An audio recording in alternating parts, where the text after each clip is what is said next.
I just wanted to ask, I mean, one of the areas even now that is seen as a big issue for, I think, for the further development of women is the patriarchal and hierarchical nature of church.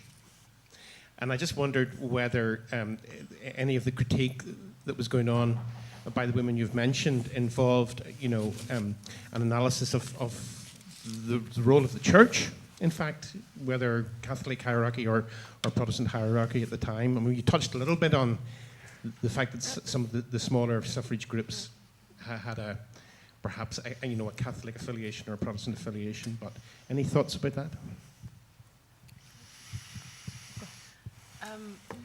Hannah Skeffington withdrew, was brought up a Catholic, but she and Frank eventually, as they said, talked themselves out of religion, and it was a process because they felt rationally they shouldn't.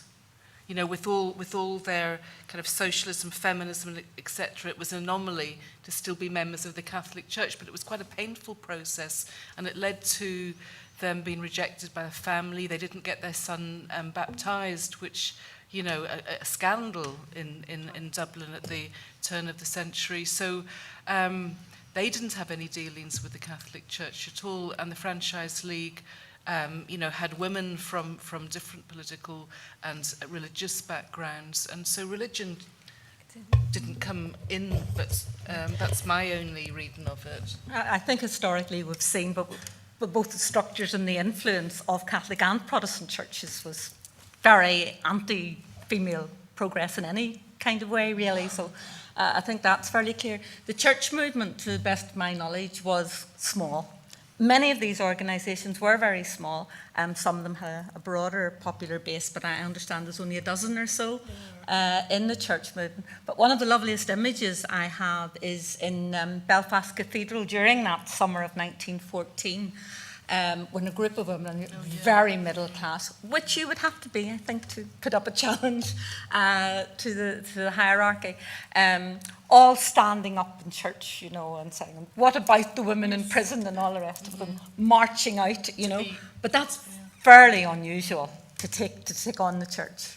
I was just saying that the two instances that come to my mind are from the church side, and in which case it was the St. Patrick's Cathedral in Dublin. The vicar or dean or whoever he was there spoke out against the militant women, and in their journal, the Church of Ireland Gazette or whatever it was called, they advocated deportation for militant suffragettes.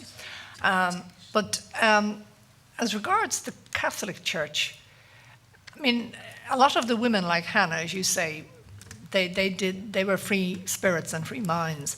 I wonder about the women. There was an awful lot of women who came in to Common Amon post-1916 who would have been of a much more traditional background. Would they, I mean, the women pre-1916 were a different ballgame. What do you think? Would they have been? I remember coming across a letter from a woman who had been on hunger strike. Now, I'm not quite sure which stage of the movement that was at, I can't remember, but where she was writing home to her mother and saying that they were excommunicated by the church. It was maybe the 1921 war, something like that. But she was saying, how painful she felt it was to be, for her religious belief to be attacked in this way. And again, it was a matter of prioritising, you know. It was actually, the women were excommunicated when the Republicans were excommunicated by the Catholic Church because of the Civil War.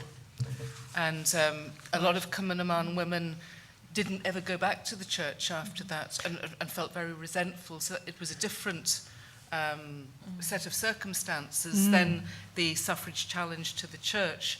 But women who went against the grain, the church certainly reacted. Yeah. But then Republicans generally were excommunicated.